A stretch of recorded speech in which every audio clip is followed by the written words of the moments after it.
Hi everyone, today we will be starting a new series where we go into the history of every NASCAR track ever, starting with the Cup Series. Today we will be learning about Airbase Speedway.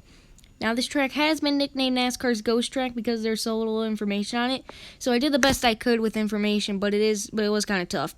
Plus there are a few pictures that exist, so there isn't much to put in the background, which is why I have what's there. The track was opened on July 3rd, 1949, and originally called Greenville Textile Speedway, named after the city it was in, Greenville, South Carolina, and the textile company, which has been a huge part of the local economy for years. It was eventually renamed to Airbase Speedway, named after the nearby Donaldson Airbase, which later became an airport, just north of the track. The track was a half-mile dirt oval that was actually chemically treated with calcium chloride by the owner, Charles Hicks, so there would be less dust kicked up by the cars for a better fan experience. It had stands on the back half of the front straightaway heading into turn 1 so they could be used for the quarter mile infield track as well.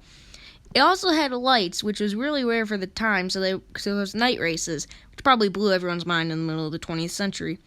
It wasn't the safest track. The wall was just a big, tall wooden fence, but standard at the time was either that or a cheap guardrail, so that's not too bad.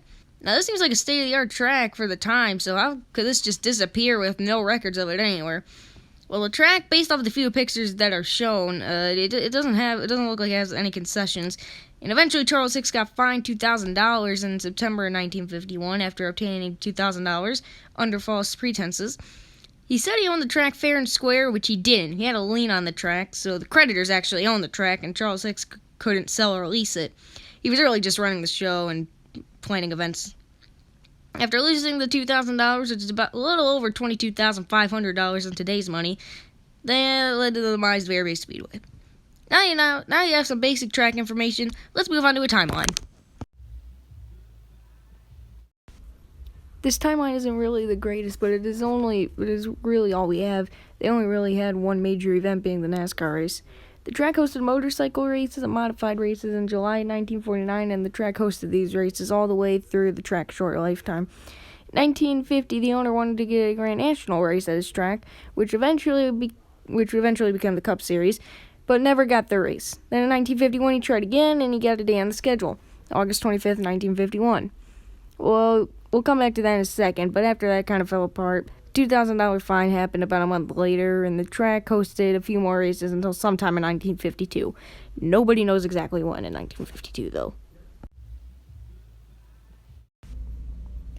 Not much is known about the race, but here's what we got. It's August 25th, 1951. Race 23 out of 41 in the NASCAR Grand National Division. 65 cars have entered into NASCAR's first ever night race. 15 cars will qualify into the main event.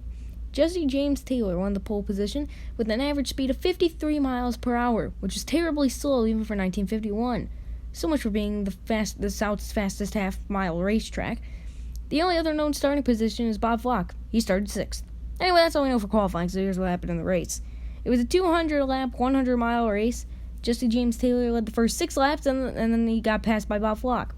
Bob Flock proceeded to go on a Saturday drive after that, and he just went on to win the race and the $1,000 paycheck that went along with that.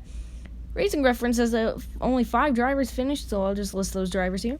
Bob Flock won the race, Tim Flock finished 2nd, Buck Baker got 3rd, and Fonty Flock got 4th, Eric Erickson got 5th. Other notable entries are Herb Thomas, Lee Petty, and Curtis Turner. Jesse James Taylor set the pole and didn't even finish. The only race stat that is known is there was 1 lead change. Everything else is unknown. Number of cautions, unknown. Time of race, unknown. Average speed of race, unknown. Margin of victory, unknown. Attendance, unknown. You get the idea. All that information is unknown. There's no other information on the track or the race, so let's head to the outro. Airbase Speedway is a hidden track in NASCAR's history that had its one day in the sun, or night in the moon, I should say, since it hosted the first night race, then kind of fell off a cliff afterwards. That's going to do it for this video, guys. If you want to see more, leave a like and subscribe. Do all that stuff, and I will see you guys in the next one. Goodbye.